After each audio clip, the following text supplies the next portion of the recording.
Bonjour, donc je suis Dr Lamblin, je suis ORL et je travaille à Paris dans un cabinet médical. Je m'occupe beaucoup de pathologies rhino-sinusiennes. L'hygiène nasale a pour principal intérêt la prévention des infections rhinopharyngées. Mais on s'est rendu compte aussi que ça a un intérêt sur le confort respiratoire des patients, en particulier en améliorant la respiration, l'olfaction. Et puis dans les villes polluées, bien évidemment, ça améliore le confort, la prévention des réactions inflammatoires, qu'elles soient allergiques ou purement inflammatoires. Et donc on a énormément développé cette attitude vis-à-vis de nos patients depuis quelques années.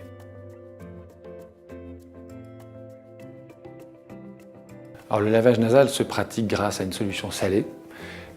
La fréquence dépend énormément de la pathologie du patient. Un patient qui a une gêne chronique régulière va se laver le nez de manière régulière.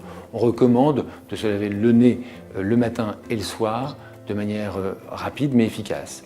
On a pour cette action des pulvérisateurs qui sont bien conditionnés, qui vont permettre au patient un lavage qui soit quotidien sans lassitude.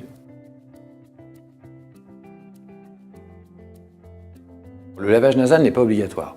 C'est une attitude qu'on conseille essentiellement dans les grandes métropoles, puisque la pollution, les particules environnementales sont source d'un inconfort.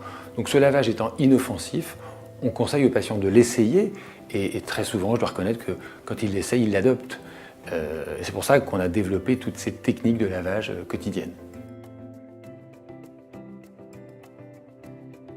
Alors, je pense qu'il faut différencier deux schémas. D'une part, quand le patient va bien, les conséquences vont être un inconfort et un risque infectieux.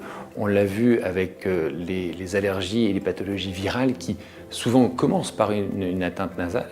Et puis d'autres situations où le patient présente déjà une infection rhinopharyngée, on sait que le lavage nasal va apporter un bénéfice énorme sur le confort du patient, la respiration et une amélioration de la pathologie, mais aussi va éviter à ces pathologies au départ banales d'évoluer vers une infection pulmonaire ou vers une sinusite ou pour les enfants vers une otite.